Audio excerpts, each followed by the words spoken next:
महादेव संदेश चैनल में आपका स्वागत है। अगर आपको वीडियो पसंद आए तो कृपया सब्सक्राइब और लाइक करें। मैं महादेव जी तुम्हारे जीवन को बदलने के लिए आई हूँ। कैसे हो? अब तुम्हें घबराने की आवश्यकता नहीं है। तुम्हारे जीवन का सभी अंधकार मैं दूर कर दूंगी और मनोकामना पूरी होगी। मेरे प्यारे बच्चे, आज मैं तुम्हारे लिए एक बहुत ही महत्वपूर्ण संदेश लेकर आया हूँ। इस संदेश को अनदेखा या बीच में छोड़ने की गलती बिल्कुल भी मत करना, नहीं तो आप बहुत पछताओगे। मेरे प्यारे बच्चे, तुम कभी घबराना मत, क्योंकि मेरा आशीर्वाद तुम्हारे साथ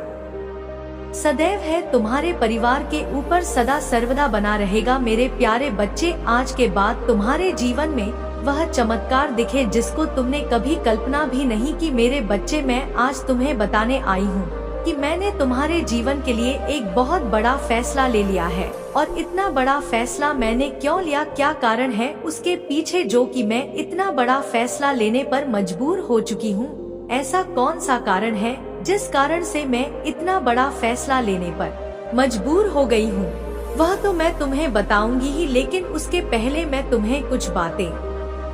ऐसी बताने वाली हूँ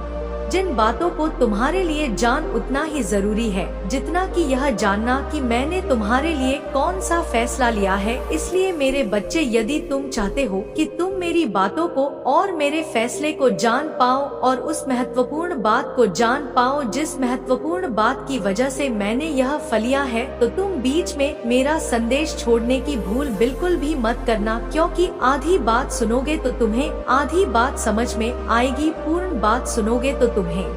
पूरी बात समझ में आएगी और निश्चित ही तुम्हें वह बात भी पता चल जाएगी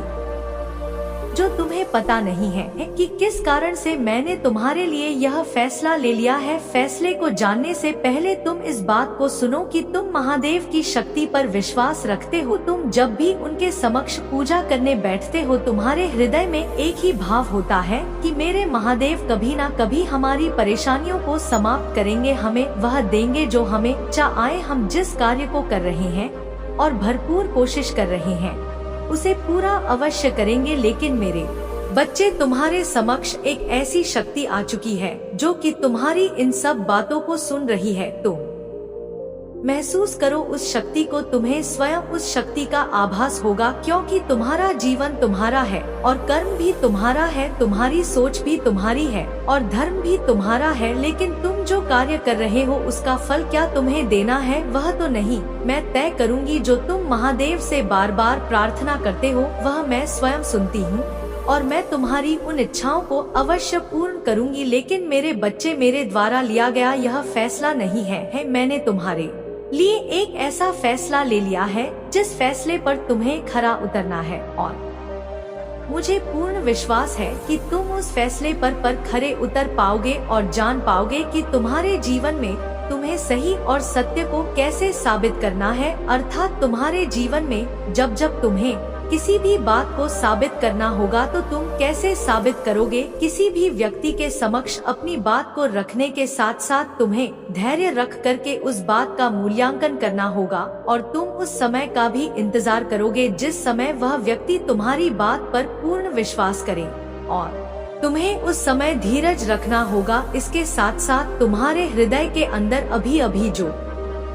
धारा उत्पन्न हुई है, अर्थात जो सोच उत्पन्न हुई है, उस सोच के बारे में तुम्हें जानकर बहुत ही ज्यादा हैरानी होगी। मेरे बच्चे, किसी कार्य के बारे में जब भी सोचते हो तो तुम खुश हो जाते हो, लेकिन जैसे ही उस कार्य को करना प्रारंभ करते हो तो डरना प्रारंभ हो जाता है। अर्थात तुम्हारे हृदय का डर अभी भी निकल नहीं रहा और ना ही तुम उस डर को निकाल पा रहे हो। तुम सोच तो रहे हो कि तुम उस डर को निकाल पाओ, लेकिन वह डर तुम्हारे हृदय में विराजमान होकर तुम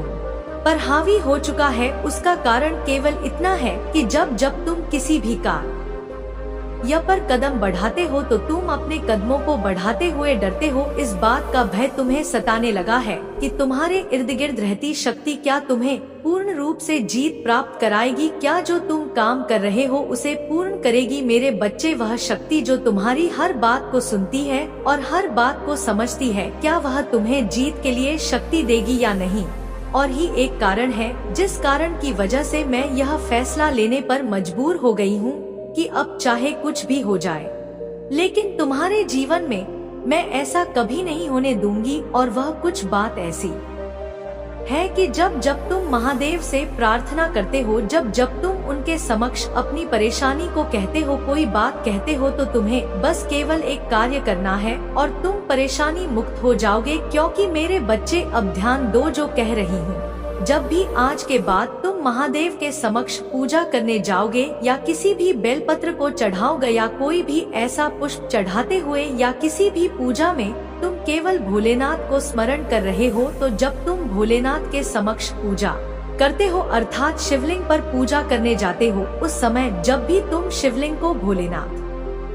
कहकर पुकारते और उनसे अपनी कोई भी मनोकामना मांगो, तो तुम साथ में यह जरूर कहना कि भोलेनाथ और माँ पार्वती दोनों ही मेरी इस मनोकामना को पूरा करें। क्योंकि मेरे बच्चे में अधिकतर देख रही हूँ कि शिवलिंग के समक्ष पूजा करते समय तुम मेरा नाम नहीं पुकारते, तुम केवल महादेव का नाम को मारते हो और तुम मुझे स्मरण करना भूल जाते हो। इसलिए आज मैंने यह फैसला किया है कि जब जब तुम उनके शिवलिंग के समक्ष पूजा करते समय मेरा नाम भी पुकारोगे तो तुम्हारी मनोकामना में शीघ्र ही पूर्ण कर दूंगी। मेरे बच्चे इस बात को अवश्य ध्यान रख खना कि यदि तुम किसी भी बात को कह रहे हो अर्थात किसी भी इच्छा को पूरा करने के लिए प्रार्थना कर रहे हो, तो अपने हृदय में विश्वास रखकर ही करना। पूजा करते समय तुम्हारे इर्द गिर्द जो लोग भोलेनाथ की पूजा कर रहे हैं वह भी उतनी ही भोलेनाथ की शक्ति में विश्वास रखते हैं जितनी कि तुम, और उनके हृदय में भी भोलेनाथ उसी तरह विराजमान है जिस तरह तुम्हारे हृदय में विराजमान है। जितना तुम उनसे प्रेम करते हो उतना ही वह भी उनसे प्रेम करते हैं। जितना तुम्हारा उनके प्रति विश्वास है उतना ही उनके प्रति भी विश्वास है। मेरे बच्चे इस बात को ध्यान रखना जरूरी है कि तुम जब भी पूजा करो तो किसी भी व्यक्ति को जल्दी के चलते धक्का देने का प्रयास भूलकर भी मत करना। मैंने ऐसा कई बार आभास किया है कि जल्दी के चलते तुम किसी भी व्यक्ति को धक्का दे देते हो और तुम्हें बहुत ही जल्दी है पूजा करने की। तुम यह भूल जाते हो कि तुम्हारे समक्ष आया हुआ व्यक्ति भी भोलेनाथ का उतना ही पुजारी है जितना कि तुम, उतना ही वह भी विश्वास रखता है जितना कि तुम, उसका समय भी उतना ही कीमती है जितना कि तुम्हारा समय कीमती है, और उसके हृदय में भी भोलेनाथ उतना ही विराजमान है जितना कि तुम्हारे हृदय में विराजमान है। लेकिन मेरे बच्चे तुम जैसे ही धक्का मुक्की करके आगे जाने का प्रयास करते हो यहीं पर तुम सबसे बड़ी गलती कर देते हो। क्योंकि जिन भोलेनाथ की पूजा को करने के लिए तुम बेसब्र हो रहे हो उनके भक्त को धक्का दे रहे हो, जल्दीबाजी में तुम उन्हें अनदेखा कर रहे हो। यह भूल गए कि उसके हृदय में भी तो भोलेनाथ विराजमान है, अर्थात वह भी भोलेनाथ की एक एक जीती जागती तस्वीर है अर्थात शक्ति है। इसके साथ साथ जब तुम भोलेनाथ की पूजा करते हो तो तुम्हें उस समय इस बात का ध्यान रखना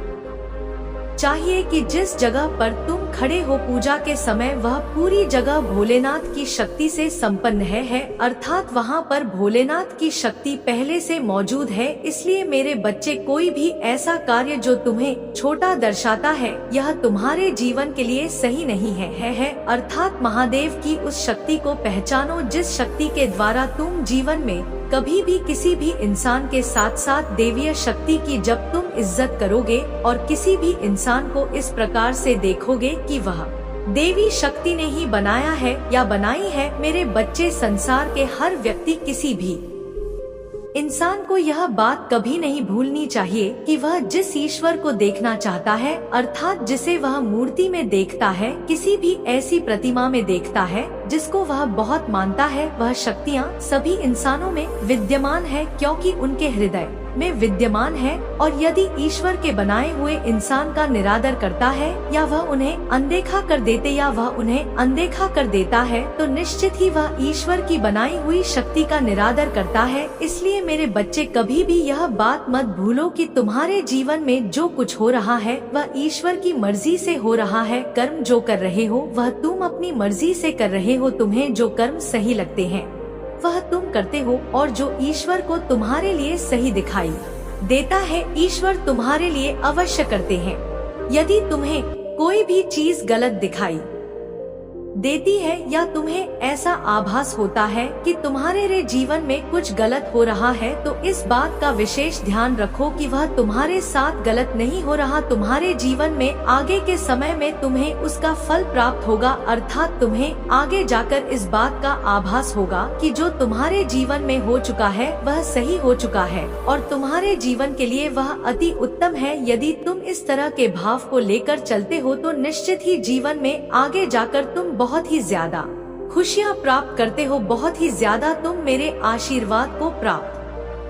करते हो। मेरा आशीर्वाद सर्वदा तुम्हारे साथ है, तुम्हारा कल्याण होगा। हर हर महादेव। मेरे बच्चे, यदि तुम्हें मेरा संदेश प्राप्त हुआ है तो शीघ्र ही तुम्हारी एक ऐसी इच्छा पूर्ण होने जा रही है जिसकी पूर्ण होने की उम्मीद तुमने काफी समय से लगा रखी थी और वह उम्मीद अब तुम्हारे जीवन में खरी उतरने वाली है, अर्थात वह इच्छा तुम्हारी अपूर्ण होने का समय आ चुका है, क्योंकि तुम्हारे जीवन में कुछ ऐसा हुआ जिसकी वजह से तुम्हारी वह इच्छा अवश्य ही पूर्ण की जाएगी और वह मैं करूँगी, क्योंकि मेरे बच्चे तुम्हारी इच्छा को पूर्ण करना एक माँ का कर्तव्य होता है। अर्थात जब बच्चा कुछ मांगता है तो माँ उसकी बात को अवश्य ही सुनती और समझती है और वह जो चाहता है उसे करती है। इसी प्रकार मैं तुम्हारे जीवन में तुम्हारे उस कार्य को पूर्ण करने का आशीष भी दूंगी और तुम्हारी उस इच्छा को अवश्य ही पूर्ण करूंगी जिसको पूरा करना तुम्हारा कब से सपना था और अब वह सपना शीघ्र ही पूरा होने वाला है। लेकिन मेरे बच्चे, बस तुम एक बात का स्मरण रखना कि तुम्हारी वह इच्छा कैसे पूरी होगी वह तुम जान लो। केवल एक बार तो निश्चित ही वह इच्छा अवश्य ही पूर्ण न हो जाएगी। किसी भी बच्चे के लिए बहुत ही ज्यादा सौभाग्य की बात होती है कि उसकी कोई भी इच्छा जो उसने काफी समय पहले सोची थी और उसके लिए काफी प्रयास किया और वह एकदम से पूर्ण हो जाए, यह सोचने समझने की शक्ति से भी बाहर होती है। क्योंकि मेरे बच्चे, इंसान उस बात को सोच भी नहीं पाता जो पूरा होना प्रारंभ हो जाता है और वह तुम इस प्रकार से करो कि आज जब तुम मेरे संदेश को सुन रहे हो उस दिन के पश्चात जैसे ही सोमवार का दिन आएगा, तुम प्रातःकाल सूर्य के निकलने से पहले ही उठना और अपने सभी कार्य को निवृत्त करके तुम स्नान करना और उसके बाद तुम स्वच्छ वस्त्र धारण करो। स्वच्छ वस्त्र का अर्थ वस्त्र श्वेत नहीं होना चाहिए, लाल रंग का वस्त्र या पीले रंग का वस्त्र ही पहनना और उसके पश्चात तुम एक पुष्प और एक लोटे में जल लेना, अत कुछ दूध डालना उस जल के अंदर और 4 चीनी के दाने डालकर उसके अंदर वह सुगंधित फूल को लेकर तुम चले जाना एक ऐसे मंदिर में जहाँ पर देवीय शक्तियों की बहुत सारी प्रतिमाएं रखी रहती है, अर्थात एक ऐसा मंदिर हो जहाँ पर बहुत सारे ईश्वर की शक्तियाँ वास करती है, मूर्तियाँ रखी रहती हैं। वहाँ पर तुम जाकर के अपने मन को एकाग्र कर और अपने मन को बहुत ज्यादा शांत रख करके इस कार्य को करना है। क्योंकि मेरे बच्चे, यदि तुम्हारा मन उस समय शांत या एकाग्र नहीं हो पाया तो तुम इस प्रक्रिया को करोगे तब भी यह प्रक्रिया फलीभूत नहीं हो पाएगी। इसलिए इस बात का ध्यान रखना कि तुम इस प्रक्रिया को करते समय अपने मन को बहुत ही ज्यादा शांत और एकाग्र रखना। उस समय तुम्हें बस उस देवीय शक्ति का स्मरण होना चाहिए जिस देवीय शक्ति को तुम सबसे ज्यादा मानते हो और इस देवीय शक्ति का स्मरण करते हुए तुम्हें शिवलिंग पर यह जल चढ़ाना है और ध्यान रखना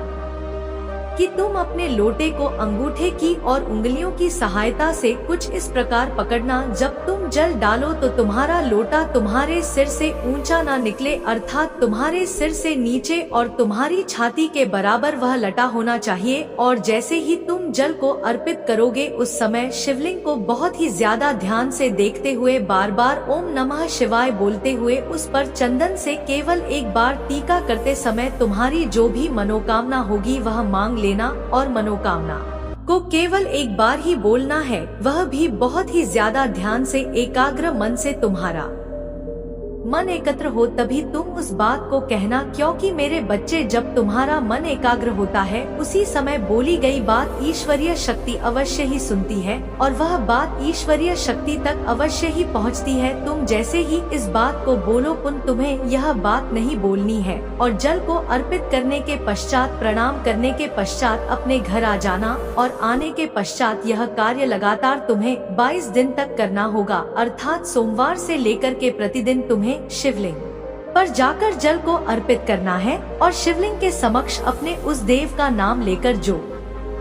मांगना है। तुम जिस देवता में सबसे ज्यादा विश्वास रखते हो, जिस देवीय शक्ति को मानते हो, उस देवीय शक्ति को यह बात अर्थात वह इच्छा बोलनी है जो इच्छा तुम्हारी ऐसी है जो कि अभी तक पूरी नहीं हुई है, लंबे समय से चली आ रही उस इच्छा को इस समय जब तुम जल चढ़ाओगे और अपने उन देवता से इस बात को बोलो कि जो तुम्हें पूर्ण करनी है, अर्थात तुम्हारी वह अधूरी इच्छा जिसे तुम पूर्ण करना चाहो, तुम उस इच्छा को बोलोगे तो शीघ्र ही तुम्हारी वह इच्छा वह शक्ति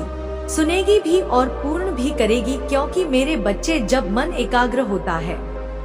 तो तुम्हारी उस शक्ति अर्थात जिस शक्ति को तुम सबसे ज्यादा मानते हो उसके साक्षात्कार होते हैं, क्योंकि वह मन की शक्ति वहां तक पहुंच जाती है जहां वह देवीय शक्ति होती है और तुम्हारे हृदय से निकली एक एक बात वह देवीय शक्ति अवश्य ही सुनती है। तुम्हें इस बात का आभास स्वयं भी होता है कि वह देवीय शक्ति तुम्हारी बात को सुन रही है, समझ रही है और वह जानती है कि तुम्हें क्या चाहिए। लेकिन मेरे बच्चे, एक ही बात को बार बार बोलने से जब तुम लगातार 22 दिन तक इसी कार्य को करोगे और 22 दिन तक लगातार इस बात को बोलोगे तो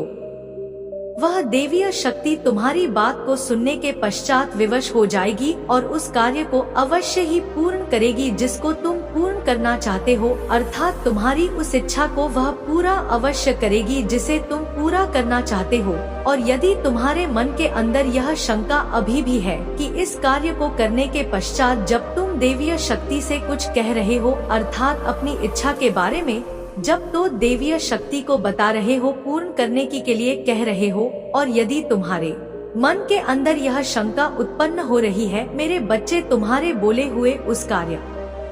अर्थात उस इच्छा को वह देवीय शक्ति पूर्ण नहीं कर पाए या पूर्ण नहीं करना चाहती है, तो निश्चित ही तुम समझ लेना कि वह देवीय शक्ति इससे भी बड़ा तुम्हारे लिए कुछ सोच बैठी है। जिस इच्छा को तुम पूर्ण करना चाहते हो उससे भी बड़ी इच्छा तुम्हारी पूर्ण होने वाली है, जिसको देखकर तुम स्वयं ही चकाचौंध हो जाओगे और तुम्हारी आंखें चमकने लगेंगी, जिसे देखना तुम्हारे बस की बात नहीं होगी। क्योंकि मेरे जीवन में कभी भी कोई भी व्यक्ति जब किसी इच्छा को पूरा करता है तो निश्चित ही इस बात को भूल जाता है कि वह कौन सी देवीय शक्ति के समक्ष किसी बात को रख रहा है अर्थात कह रहा है। तो उसके जीवन में जब कोई इच्छा पूर्ण होती है तो उसके हृदय में इस बात का आभास होना जरूरी होता है कि जिस बात को वह कह रहा है वह होगी या नहीं। क्योंकि मेरे बच्चे, हृदय में विराजमान शक्ति इस बात का संकेत अवश्य ही देती है कि तुम्हारी वह बात अवश्य ही पूर्ण होने वाली है या पूर्ण नहीं होने वाली है। अर्थात यदि वह शक्ति तुम्हें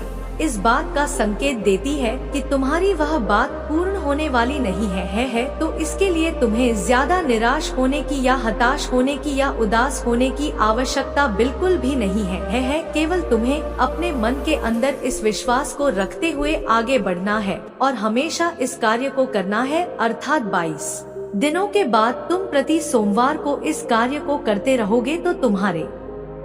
जीवन में तुम्हें वह कार्य जो तुम पूरा करना चाहते हो और इससे भी बड़ा, उन दोनों में से तुम्हें एक कार्य अवश्य ही पूरा होगा। क्योंकि मेरे बच्चे, देवीय शक्ति कभी भी तुम्हारे किसी भी कार्य को अधूरा नहीं रहने देती है। तुम्हारी इच्छा को सुनने के पश्चात वह उस इच्छा को अवश्य ही पूर्ण करती है, क्योंकि देवीय शक्ति को इस बात का पता होता है कि तुम्हें क्या चाहिए, क्यों चाहिए, किस लिए चाहिए, तुम्हारी क्या जरूरत है और तुम्हारे जीवन में क्या क्या कमी है। क्योंकि मेरे बच्चे, कोई भी व्यक्ति उस देवीय शक्ति के समक्ष किसी भी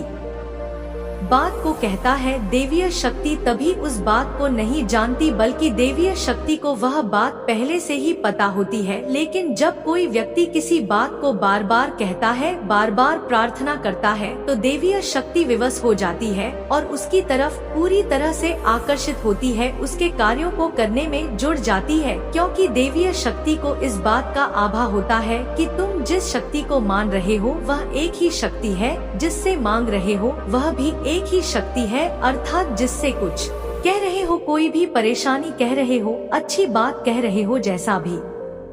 तुम कह रहे हो वह केवल एक ही देवीय शक्ति से कह रहे हो, तो वही एक ही देवीय शक्ति प्रार्थना को अवश्य ही सुनती है। लेकिन मेरे बच्चे, इस दौरान तुम्हें एक बात का अवश्य ही ध्यान रखना होगा कि तुम किसी दूसरी देवीय शक्ति के समक्ष अपनी प्रार्थना को मत बोलना, क्योंकि तुम इस बात को ध्यान रखना कि तुम्हें उसी देवीय शक्ति को यह बात बोलनी है और जो भी प्रार्थना करनी है वह एक ही देवीय शक्ति के समक्ष करनी है, क्योंकि अलग अलग देवीय शक्तियों के समक्ष बोलने से तुम्हारी वह इच्छा हमेशा अधूरी रह जाएगी। क्योंकि मेरे बच्चे, जब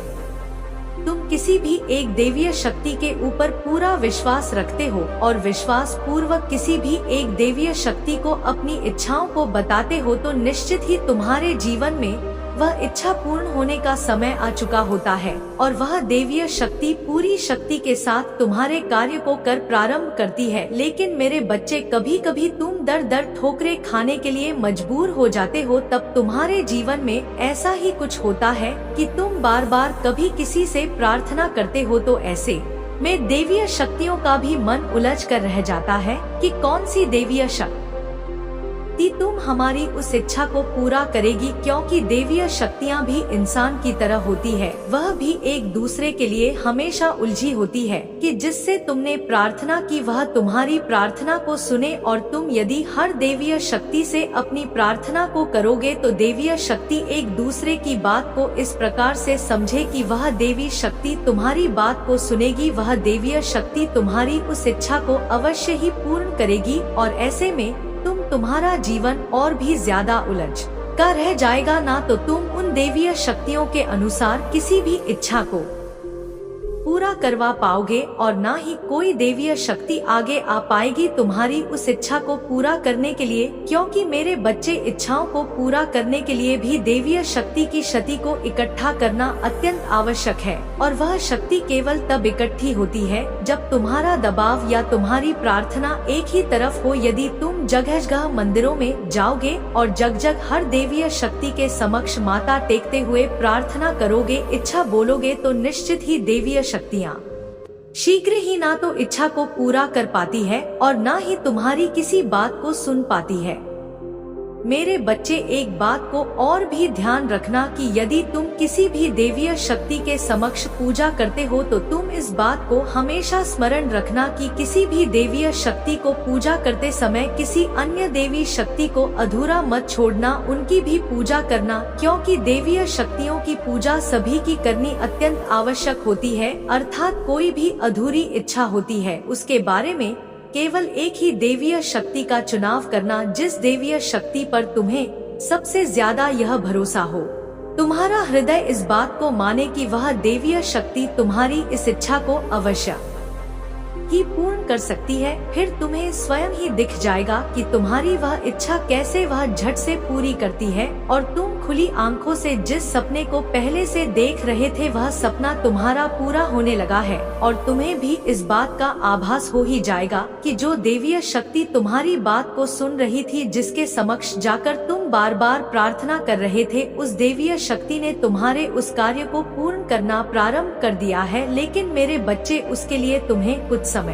इंतजार भी करना होगा और उस देवीय शक्ति की पूजा भी करनी होगी। तुम उस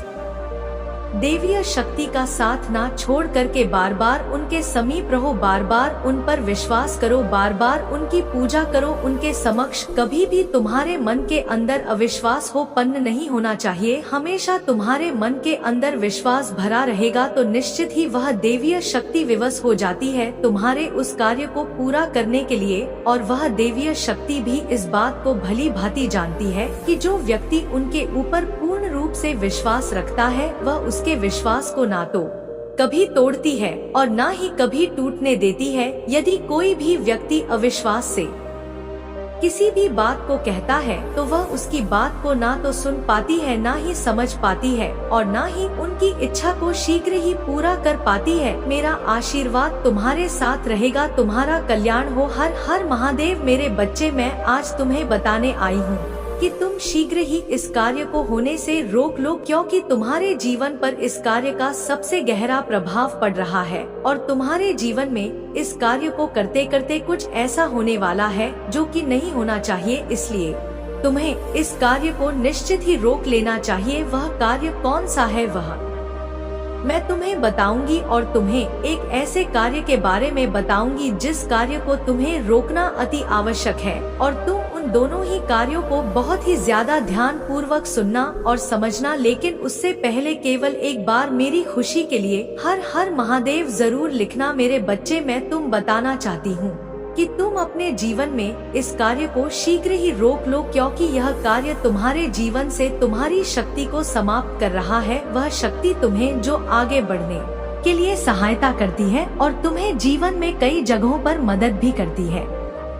लेकिन यदि तुम इस कार्य को नहीं रोकोगे तो निश्चित ही आगे आने वाले मार्ग पर तुम्हें बहुत सारी कठिनाई का सामना करना पड़ेगा। इसलिए कुछ बातों को समझ लेना अति आवश्यक है मेरे बच्चे। जो महादेव हूँ उसको बहुत ही ज्यादा ध्यान से सुनो और इस बात को समझ लो कि यदि तुम अपने जीवन में कुछ ऐसे कार्यों को करते हो जिस प्रकार से तुम्हारे उस बढ़ते हुए पौधे को, अर्थात तुम्हें जो फल प्राप्त होने वाला है, मेरे अगले संदेश पाने के लिए महादेव संदेश चैनल को सब्सक्राइब कर लेना मेरे बच्चे।